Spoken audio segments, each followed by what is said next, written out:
Welcome into another episode of Locked On Phillies. The second half starts tonight. It's Phillies, Padres for 4 games. We'll talk about that. But the biggest news of the day, Johan Rojas, the Phillies' number 6 overall prospect, has been called up. And at the end of the show, I got a little off-the-pole question for you. It's a lot going on as the second half gets going on today's episode of Locked On Phillies. You are Locked On Phillies, your daily Philadelphia Phillies podcast. Part of the Locked On Podcast Network, your team every day.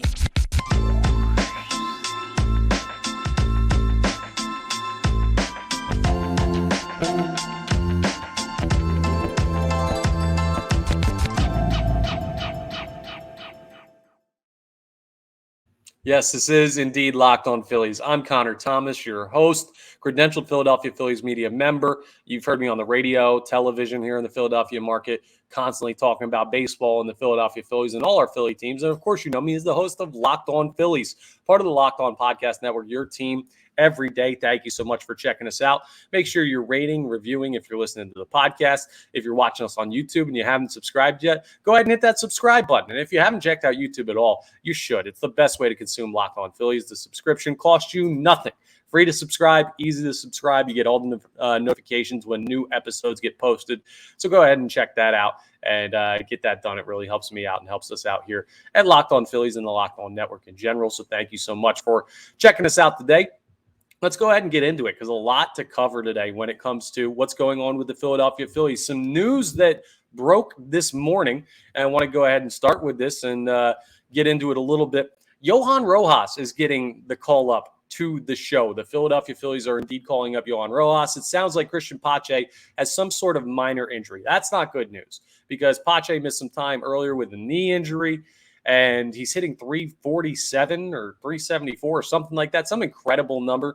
He's been good offensively. He's been good defensively. I mean, Pache's been one of the surprises of the season, but the issue is he hasn't really been healthy, and the team could really use him healthy. So I'll let you know when I know what the Christian Pache news is. I'm not sure exactly what the injury is or how serious.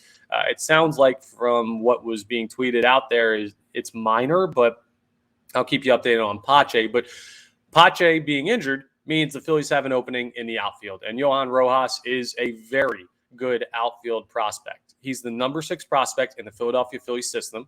And let me tell you a little bit about his numbers. So first off, he's 22 years old. So he's about that age where guys start getting their call up to the show. So happy for him, first and foremost, to get this opportunity to play with a winning baseball team and to make his major league debut and everything like that. That's great. What he's doing this year, he's batting .306. He has 9 home runs, 45 RBIs, 30 stolen bases, 20 doubles, 5 triples, and 845 OPS. I mean, this guy has really done it all down in the minors. He's making a big jump, though, coming up from down in Double-A. And here's what you have to expect from Johan Rojas, right? He's an average hitter, meaning he hits for average, not average. But I mean, I guess he will be an average major league hitter, maybe even a little bit below average, right? He's a guy that there are questions about his bat. I know you hear the 9 home runs, right? And you think, okay, maybe he can hit a couple out of the yard at the major league level. Maybe, but he's not a power guy. He's a speedy defensive outfielder. He had a play that went viral earlier this year, or like semi-viral. A lot of people in the Philadelphia Phillies Twitter sphere were retweeting it, where he made a great play, robbing a home run. Incredible play. I mean, he's a really good defensive player. He's speedy. He's going to steal a bunch of bags. A wiry guy. I hesitate to say Ben Revere because Ben Revere could never hit the ball out of the ballpark. I think Rojas has more pop than that, and Revere was a more polished hitter for average. But think about, I don't know, maybe similar to a Christian Pache type guy, a guy that you know what you're getting defensively. You're getting a speedy player that can swipe bags, and the hitting, you hope it'll come. Now, Kevin Long worked magic with some guys this offseason and throughout this season already, so it'll be big on Kevin Long to try and make sure the kid's ready for the show. And this could be a short stay. As soon as Pache is ready, I expect him to be back up, and Rojas will probably be sent back down. But this is one of the guys that Phillies beat writers and people who followed the team religiously, they've been talking about for a couple years now as a prospect that's been interesting in the minor league system. So glad that we finally get to see him at the major league level. I don't know how much playing time he'll get. We know how stacked the outfield is with Schwarber and Castellanos and Marsh. I mean, it'll be hard for him to get a starting spot over those guys. Castellanos, an all-star. Schwarber, 22 home runs. Marsh, just a more polished player at this point. But there are certain tools that Rojas has in his bag that could be certainly useful for the Philadelphia Phillies. A defensive replacement in the outfield, why not? A pinch runner in big spots, for sure. Guy's speedy as anything. And if you want to put Schwarber at DH and give Bryce Harper a day at any point, Rojas could go out there and play left field and do a solid job of that. I don't know how much he really brings to the roster right now. Like, this is not one of the best prospects in baseball, but he's a guy with discernible tools that could be valuable at the major league level in short spurts right now, and maybe this opportunity will help him progress. So it's a very interesting call-up by the Philadelphia Phillies. You can see him later this year when the September call-ups happen, and he was one of those prospects that I talked about at the start of the year for guys to keep an eye on. He's not in the Andrew Painter or Griff McGarry or Mick Abel type of line, and I know those guys are all pitchers, but I'm saying those are all guys you expect to come up here and be solid major league players when they get here. Rojas is more of a project, and that's something that tells you the Phillies are in need of someone to just fill a spot. But I don't want to undersell Rojas too much like that, like he doesn't deserve to be up here. The guy could be a major league player one day. He's going to get a chance to show that for the first time tonight if he does indeed get an opportunity. I'd be surprised if he started or anything, but he'll be on the bench, and maybe in this series against the Padres with the doubleheader on Saturday, he'll be able to give an opportunity for rest for one of those guys in the outfield. I really don't know how the team plans to employ Johan Rojas. What I know is he's been a guy that's been talked about in the minor league system for a while now, and he finally gets his moment to shine and show off his athleticism. The guy is a true athlete, right? For so many people who say that baseball doesn't have athletic players or that the baseball player doesn't have to be athletic, Rojas is the opposite. The guy's speedy. He's bouncy. I mean, he tracks the ball well. He plays an incredible outfield. You're just going to notice his athletic ability when he gets a chance on the field. The thing with baseball is it's a two-part game, and there's as good of a chance that he hits 100 as he does hit in like the 250s or higher. So give and take with Rojas is you're getting a solid defender with probably a below average bat to start. Maybe he'll be hot to come up because no one has a book on him, but I'm very interested. It's an intriguing move by the Philadelphia Phillies, and one that, hey, maybe pays dividends for him. Worst case, he's not going to be a liability out there in the outfield. And this lineup should be strong enough that Johan Rojas should not be counted on for huge at-bats for this team, as long as some other guys step up. So, hey, I like it. I like what the Phillies are doing, taking the young guys and bringing them up. And it makes me feel more comfortable that they're going to promote some other guys soon. Maybe Andrew Painter when he's ready, if he's not done for the year. Maybe we'll see Mick Abel at some point, who is great in the Futures game over All-Star break. I don't know, but the first of those guys is Johan Rojas, much deserved. Excited to see him tonight. He's with the team tonight against San Diego, and yeah, interesting how it was reported too, because there were like rumors about this. So I guess there was a feeling during the All-Star break they knew they were going to do that, but teams normally wait until they come back and get ready for the next game to make those corresponding moves and everything. So yes, Johan Rojas up to the Phillies, and he gets an opportunity to, it's one of my favorite things in sports, see guys make their major league debut. I hope we get a video out at some point of him getting told he's going to the show.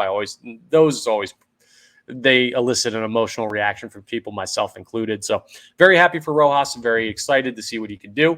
His first game is going to be tonight, 6:05 p.m., Phillies Padres. You can listen to every pitch of the Phillies hometown radio broadcast of that game on the Sirius XM app. Just go to the SXM app and search Phillies, and you'll be able to pull everything up there that has to do with the Philadelphia Phillies broadcast of their game against the Padres. Check out our friends over at Sirius XM, and it's a great way to consume the game. Speaking of that game, we're going to talk about it coming up. Give a little bit of a preview of tonight's action and the series in general and what we're looking for. I talked about it in a crossover episode yesterday with Javi Reyes of Locked On Padres. You can check that out on my YouTube channel, our YouTube channel, I should say, here at Locked On Phillies.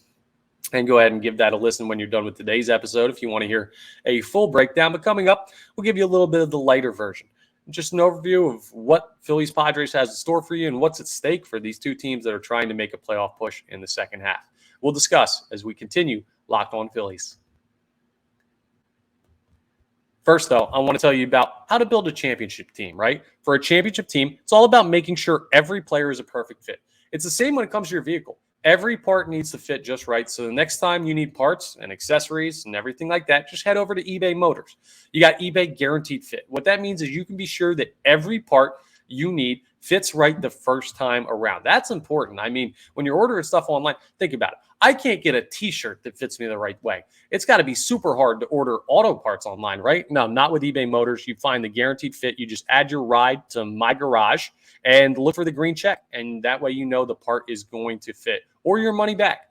Because just like in sports, confidence is the name of the game when you shop on eBay Motors. And you got over 122 million parts to choose from. So many options out there. Versatility, diversity, that's key to make sure they cover everything you could possibly need for your car. So just like that, you'll be back in the game in no time. After all, it's easy to bring home a win when the right parts are guaranteed, right? Get the right parts, the right fit, and also important, the right prices on ebaymotors.com. eBay Motors, let's ride. eBay guaranteed fit, only available to U.S. customers. Eligible items only. Exclusions do apply. All right, let's talk Phil's Padres, the first series of the second half. Again, 6:05 p.m. first pitch, a little earlier than what we're used to. If you're still at work at that point, well, you can listen to every pitch of the Phillies' hometown radio broadcast of that game on the Sirius XM app. Just go to the SXM app. It's always a tongue twister for me. SXM app and search Phillies, and you'll be able to pull that up. Phil's Padres, and it's an interesting game. Christopher Sanchez is getting the start for the Philadelphia Phillies. Rob Thompson seems to have wanted to load up the doubleheader that's coming tomorrow, Saturday, with his best arms. So he's going Christopher Sanchez in I guess he's kind of the fifth starter in the rotation at this point. He's earned it. He will make the start. His record so far this year, he's 0-2, which is strange considering he's got a 2.84 ERA and a 1.03 whip in 25 and a third innings pitched. He's been outstanding lately. He's going to face off against Yu Darvish, who is 5-6 for the Padres, a 4.87 ERA and a 1.27 whip. It has not been a great year for Yu Darvish, and it has not been a great year for the Padres. We know what the Phillies did against Yu Darvish in the NLCS last year. We got an NLCS rematch. This is the first time the Padres will step foot in Philadelphia since Bedlam at the bank. Bryce Harper's big home run to send the Philadelphia Phillies to the World Series. So this will be a great moment for Phillies fans to reminisce on what happened last year. And you're not seeing the same Padres team as you saw came in here last October. Here are the leaders in the clubhouse for the San Diego Padres. Fernando Tatis Jr. is leading the team with 16 home runs. Schwarber's already got 22. Advantage Phillies there. Tatis is also leading the team in average, 288. He's been good this year. Nick Castellanos, a 301 average. And then as far as RBIs are concerned, Alec Bohm is leading the Phillies with 57. Manny Machado, who leads the Padres, only has 49. One of the biggest problems with the Padres so far this year has been hits with runners in scoring position. And because of that, the RBI numbers are low for the Padres. I mean, the Padres are 43 and 47. They are a more talented team than their roster would suggest, but the Phillies normally play them well, and the Phillies are 48 and 41. They've been hot recently. Hopefully the All-Star break didn't cool them off, but it's an opportunity now to get back on the saddle and try and keep that heat check streak alive. It's home games, and the road winning streak ended in Miami against the Marlins by losing the final two games of that series. But let's hope, because you remember last year, I brought this up a couple times already on the podcast, but last year coming out of the All-Star break, the Phillies went to Chicago, and they got swept out by the Cubs, who were not good last year. And that's not something that's acceptable this time around. You can't have a 4-game sweep at home to the Padres. And frankly, if you lose 3 of 4 to a team that's struggling right now, I'd be upset as well. 2 of 2, I'd be fine with. If you split with the Padres, especially considering there's a doubleheader on the docket, and those are tough to sweep, you're looking at a situation where 2 of 2, I wouldn't be mad at, but 3 of 4 is probably a fine expectation to have. Expectation, goal, however you want to word it, right? This series has all your guys fresh, a long rest. Everyone's good to go. We find out today with the Johan Rojas move that Christian Pache is probably not available and going to the injured list with something. So that's a little bit annoying, but he's not a starter. He'd be a nice bench piece to have, but you have all your guys pretty much ready to go. Jose Alvarado, by the way, also on the 15-day injured list right now. He hasn't come back yet, so the bullpen is a little hampered. And that's why it's going to be super important in this series to have long, good starts from your starting pitching, doing what they've been doing over the last month and a half, because Alvarado is a big piece of the bullpen to be missing. Kimbrel threw in the All-Star game. Now, he'll be rested, but he won't be as rested as most relievers in baseball will be. So, yeah, starters, super important to get something good from them. And honestly, outside of that, everyone else should be good to go. The guys that need to step up, I talked about it 2 days ago. in my last solo episode about the 5 most important Phillies in the second half. And the guys I'm focusing on in this series, Trey Turner, hot start to the second half, need it. JT Realmuto, got to get out of the slump he's been in lately. He had a really hot stretch at the start of June when he had that great series against the Diamondbacks and continued that in early June, and then he cooled off since then. Love to see him get rolling again. And Kyle Schwarber needs to find a way to create more if he's going to be batting leadoff for this team. And I firmly believe he's going to continue to bat leadoff for them. He's just got to find a way to start hitting closer to 200, over 200. Hey, maybe even like the 220s. Let's get nuts. I believe he's capable of it, but we'll see. Or at least hit a bunch of home runs and impact the game that way. And the one other guy is Bryce Harper. Now, Harper, I camped on this hill. You're not going to move me, and I will die on this hill if I have to. He's still a super valuable player to this team. He's been playing really good baseball. The batting average looks great. The clutch hitting is still there. But hitting the ball out of the ballpark is a huge asset that you think you're getting with Bryce Harper that you haven't gotten over the last month or so. He just really hasn't had the power stroke. Maybe a couple days off to rest the elbow will have gotten that done for him. It doesn't help that he was hit in one of the last games of the first half down in Miami in that surgically repaired elbow. So looking to see what he looks like, make sure he's healthy. I haven't heard anything to the contrary, but hey, it might be a little sore still. We'll keep an eye on Bryce Harper and see if he can figure out the power in the second half. But those are the guys that I'm really looking for, just to give you an idea of what the pitching matchups are the rest of the series. You've got the doubleheader on Saturday. First game of the doubleheader looks like it's going to be Taijuan Walker. The second game of the doubleheader, it looks like Ranger Suarez right now. Undecided for the Padres in the second game of that doubleheader, so it could be Suarez versus a bullpen game. That would be ideal. And then you got Zach Wheeler rounding everything out. No Aaron Nola this series, which to some people is music to their ears. Right now, myself included, because he's not all that consistent right now, to put it kindly. To Aaron Nola, we're being nice coming back from the All-Star break. I don't need to be ripping anybody right now. We will if he doesn't perform, but for the time being, all right, the 4 guys going, Sanchez, Walker, Suarez, and Wheeler. Go ahead and take care of business. Get 3 of 4. Those are your 4 best arms right now. Go ahead and take care of everything you need to against San Diego. And it's a home series. The Phillies play the most home games of any team in baseball in the second half. And the strength of schedule, their combined opponent winning percentage, 500 even. It's not exactly easy, but you're not playing one of the harder schedules in baseball. It's the 12th easiest schedule in baseball the rest of the way.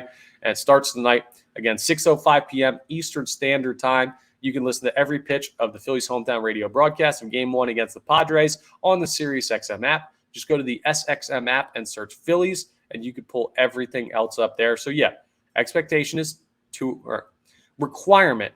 You need 2 out of 2 or 2 out of 4 at least. You need the split at the very least. Anything less than a split is a failure.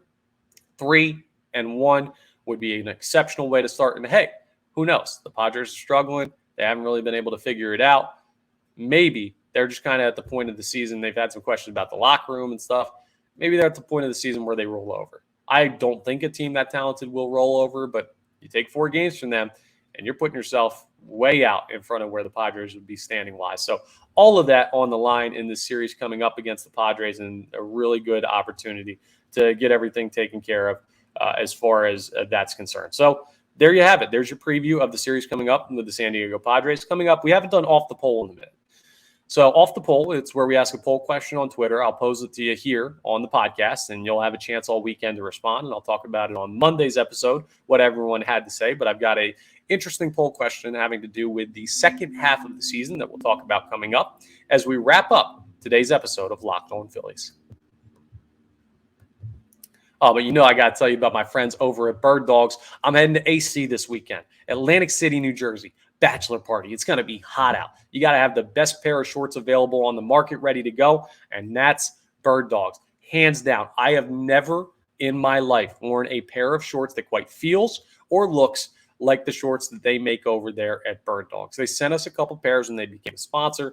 They also sent us this nice tumbler. I'll tell you how to get one of those a little bit later on in the read, but there's so many good things to say about Bird Dogs. First of all, I never have a chance to show what I look like in them on the podcast because I wear them the second they come out of the laundry. Like, there's literally not a day where my Bird Dog shorts aren't dirty because I wear them immediately.